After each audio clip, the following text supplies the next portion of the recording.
Cultiver ces terres, consommer, aimer, manger, fait partie d'un projet culturel au sens large.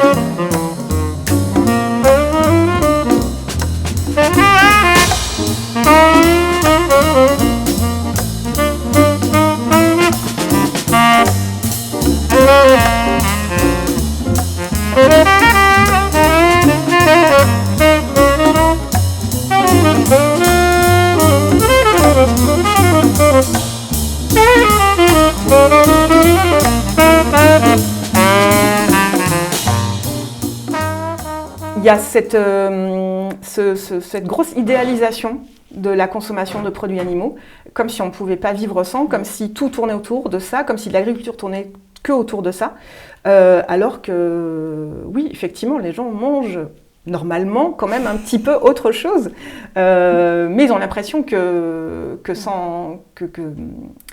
il n'y a qu'à voir les constitutions d'assiettes classiques au restaurant, les légumes, c'est pour faire joli sur le côté. Malgré la situation un peu compliquée dans laquelle on vit, il y a plein de solutions possibles. Ok. Voilà.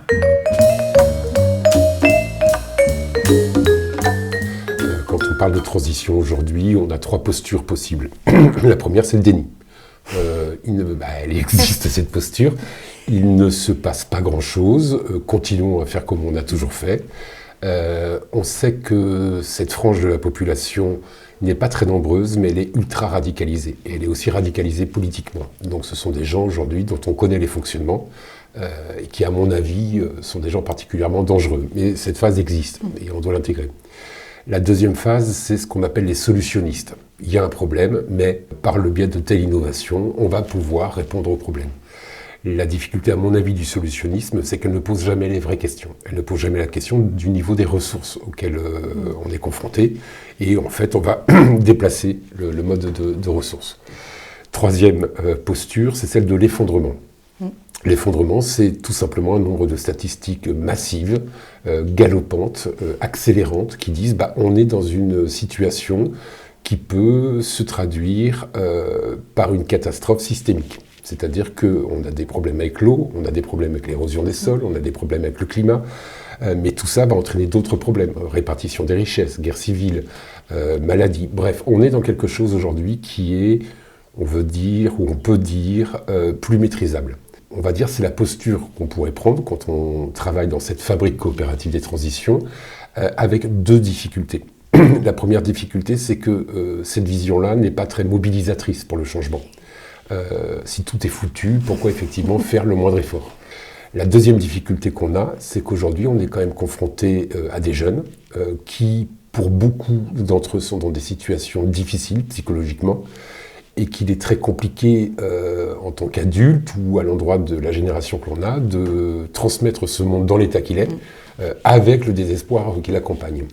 Donc la question, c'est comment on passe d'une approche qui ne peut pas être pessimiste parce qu'elle vire au cynisme, qui ne peut pas être optimiste parce qu'elle vire à la niaiserie, mais qui serait plutôt dans l'ordre du courage. Après, si on regarde les choses dans le fond, on se dit, mais au final, on appartient à une civilisation. La civilisation, les civilisations ont toujours été intrinsèquement liées à l'état de leur environnement. Civilisation et environnement, ce sont 2 choses qui vont ensemble. Dès l'instant où notre effondrement, ou notre environnement, s'effondre, une civilisation émerge. Et là, ça devient beaucoup plus mobilisateur. Il y a une civilisation qui peut émerger conduite par les réseaux sociaux, par le numérique, par l'intelligence artificielle, par l'algorithme. Elle est massive, elle court. Mais il y a aussi quelque chose qui peut être de l'ordre d'une page blanche et qu'on peut réinventer. Et qu'on peut réinventer de manière un peu radicale. Mais ce qui est intéressant, c'est que quand on pose les questions en ces termes, alors le sujet devient culturel. Donc on entend la culture ici au sens vraiment large, et pas uniquement la culture en sens d'art et de création, mais au sens de partage, d'écosystème, on l'entend au sens de la définition de l'UNESCO, aussi simplement que ça, c'est-à-dire comment on crée un espace de représentation et de socialisation qui fédère les humains, et pas que, le vivant, dans une dynamique, on va dire, d'émancipation. À partir de là, cultiver ces terres, consommer, aimer, manger, fait partie d'un projet culturel au sens large. Je suis traiteuse spécialisée en cuisine végétale, donc j'utilise aucun produit d'origine animale. C'est avant tout un choix éthique et politique et environnemental, et qui a des répercussions culturelles très fortes aussi. Donc la première des choses, ça a été de dire, si on veut montrer que la transition est possible, montrer que le changement est possible, sachant l'impact qu'a l'alimentation actuelle sur l'environnement, la première des choses à faire, c'est de montrer qu'on peut avoir des événements festifs avec une cuisine différente, sans cadavres, sans produits d'origine animale. Oui, mais il faut utiliser les termes, sans cadavres, sans produits issus de la souffrance et de l'exploitation. Et voilà, l'idée, c'était déjà de montrer ça, et que c'était possible.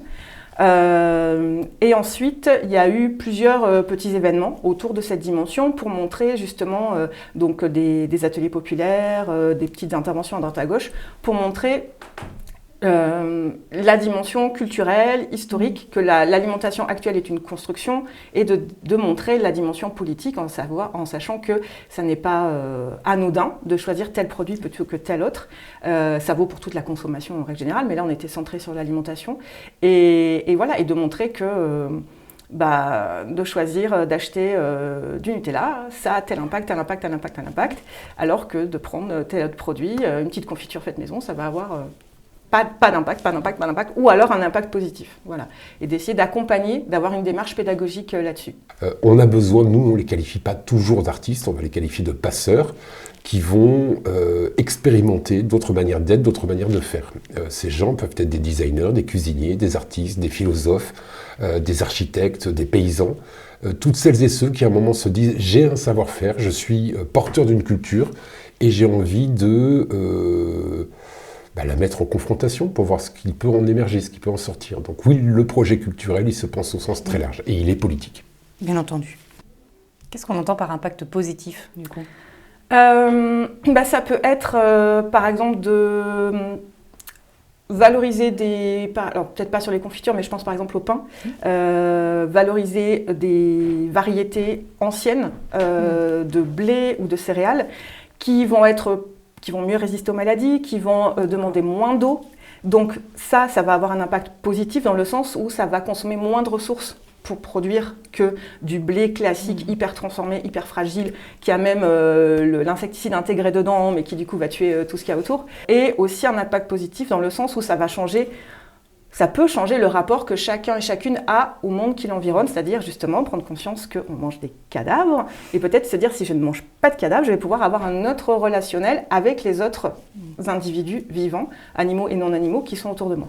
Ici, on est dans un écosystème riche qu'on peut qualifier de réservoir fonctionnel de biodiversité avec des espèces un peu rares et même des espèces rares qui se retrouvent normalement dans plusieurs écosystèmes qui se retrouvent en cohabitation ici. Et c'est là où il y a quelque chose d'assez particulier sur ces quelques hectares qui constituent le domaine.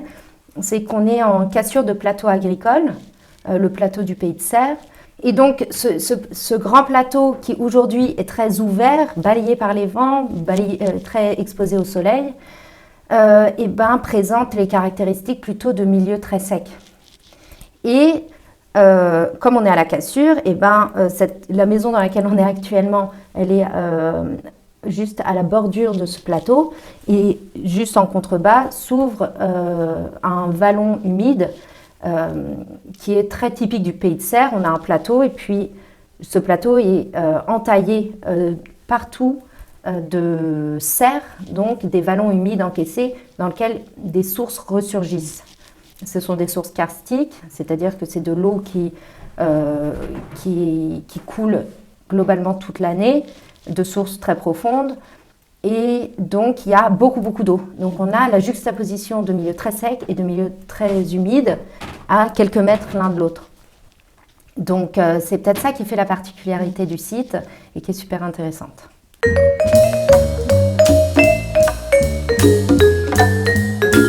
Hors caméra, vous nous annonciez tout à l'heure que vous avez travaillé avec Claire d'abord sur une phase de recherche Et sur une proposition du coup de cuisine végane, entièrement non carnée et assez radicale du coup. Est-ce que ça a été quelque chose de difficile à mettre en place et à imposer quelque part aux spectateurs, aux utilisateurs de ce lieu ? En fait, la question de la transition aujourd'hui, du point de vue des acteurs culturels, c'est un sujet qui est très clairement très perturbant dans la manière dont il est approprié, qui frôle le greenwashing, avec des manières d'aborder le sujet qui ne sont pas du tout à la hauteur des enjeux. Je vous parlais tout à l'heure de civilisation, c'est bien là qu'on se positionne et que quelque économie d'énergie, quelques aides à la mobilité ne répond pas du tout aux enjeux. Et non seulement ça ne répond pas aux enjeux, mais c'est surtout une manière de ne pas avancer, ce qui est quand même assez inquiétant. Alors il est vrai que quand on a accepté l'échange avec vous, on pensait qu'on allait traiter de sujets plus au cœur de la problématique. Comment on traite l'eau, par exemple, ici, quel rapport on a aux sauvages, aux vivants. Et en fait, je me suis rendu compte que cette question de l'alimentation, c'était une évidence pour nous, mais elle est devenue une évidence, parce qu'on est construit sur des choses qui nous fédèrent. Manger, bouffer sur ce territoire, c'est hyper important. On est au pays du canard. Et on n'a pas vu d'éventuelles problématiques. Alors d'abord, c'est un sujet hyper important. On est sur un territoire agricole, qui est autosuffisant, qui est souverain d'un point de vue alimentaire, mais pour répondre à cette demande, aujourd'hui, on est en train de détruire notre environnement. On est en train de le détruire par l'érosion des sols, par la pollution des eaux, par le phytosanitaire, et la plupart des agriculteurs qui sont contraints à ce type de pratique le sont parce qu'ils sont dans un environnement économique qui les dépasse, et pour lequel ils n'ont pas le choix. Tout simplement parce qu'on est passé d'une question de l'alimentation qui était un bien précieux, qui était un bien culturel. On a nombre d'exemples aujourd'hui de rites autour de l'alimentation, des fêtes de village et ainsi de suite, qui étaient des choses qui n'étaient pas jetées, il n'y avait pas de déchets. Aujourd'hui, on est à plus de 30% de déchets, qui étaient saisonniers, qui étaient locaux. Ces produits à un bien de consommation courant. Et à partir de là, tout a explosé. Et on a beaucoup de mal à faire marche arrière. Donc une des questions qui nous semblait importante a été de dire on va tenter de repenser notre propre alimentation, puisqu'on se pose en espace d'expérience. Et Claire a eu l'idée où on a co-conçu le concept de low food, c'est-à-dire peut-on s'alimenter avec des produits locaux, moins de 20 minutes, des produits bio, des produits défendables économiquement, c'est-à-dire il ne s'agit surtout pas de se retourner contre les agriculteurs, et des produits non carnés, puisqu'on sait aujourd'hui que la protéine animale est une des raisons de la pollution et de la production de gaz à effet de serre. Donc on s'est proposé cette approche de manière un peu performative. On l'a fait de manière très très naturelle, et c'est sur le tard qu'on s'est rendu compte que c'était quand même très culotté de créer un moment convivial, les guinguettes, qui sont des moments hyper joyeux, avec une alimentation qui n'était pas merguez saucisse. Alors peut-être ça a été perçu par beaucoup de gens comme quelque chose de provoquant, quelque chose même qui pouvait nous cataloguer bobo, je ne sais pas comment le qualifier. Non, on l'a fait parce que ça nous semblait juste en fait. Des gens ont appris qu'on pouvait manger autrement, et on a pris le pli de manière à plus pouvoir faire autrement. Ok. Et donc même dans le public, qui assiste par exemple au Grand Bazar, qui a aussi des gens locaux, peut-être même des agriculteurs ou sûrement des fils d'agriculteurs, etc. Aujourd'hui, vous avez senti qu'il y a cette barrière, que ce premier étonnement peut-être vis-à-vis de cette alimentation a un petit peu bougé auprès de ces gens-là ? La surprise est encore là. La surprise est encore là. Il y a peut-être des gens qui ne viennent pas aux guinguettes parce qu'ils souhaitent un truc qu'ils associent à plus joyeux, plus gourmand, qui est carné, probablement. Bon, après, j'ai envie de dire, on respecte les aliments. Les gens ont conscience que ça ne vient pas de chez Métro, ce qui est produit ici. Ça vient vraiment du maraîcher local. Il y a un travail de transformation de soins incroyable qui est fait. Donc je pense que les gens mesurent le respect de l'alimentation et des agriculteurs locaux. Aujourd'hui, on se plaint d'approches comme les nôtres comme étant trop radicales, comme ne respectant pas la culture alimentaire locale. Mais nos grands-parents mangeaient que des légumes de saison, achetés chez le voisin ou cultivés dans leur propre terre, et généralement sans produits phytosanitaires. Et ils s'en sortaient plutôt très bien. Donc je vois très bien qu'il y a l'alimentation, c'est vraiment le nœud de la... Enfin, c'est très intime, et très personnel, et en même temps très culturel, très familial. Et essayer de toucher à l'alimentation, c'est très compliqué. Les gens ont tendance à se refermer assez vite sur ce qu'ils connaissent, sur leurs habitudes, comme si on voulait d'un seul coup leur enlever tout ce qui fait qu'ils sont qui ils sont. Donc il y a vraiment quelque chose de très...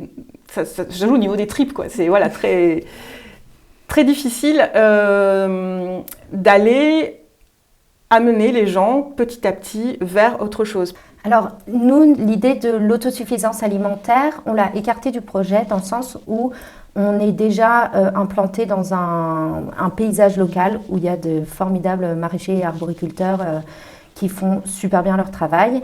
Et il faudrait que ça soit, qu'il y ait une personne attitrée ici pour faire ça. Mais à ce moment-là, on s'abstiendrait d'aller se fournir chez les autres. Donc on s'est dit que ce n'est pas là où nous, on souhaite mettre l'accent. Je crois qu'ici, le potager, il est intéressant. D'ailleurs, il y a 2 parcelles qui sont travaillées différemment. Mais c'est intéressant pour pouvoir parler des choses, donc plutôt comme support pédagogique, mais aussi comme lieu d'expérimentation.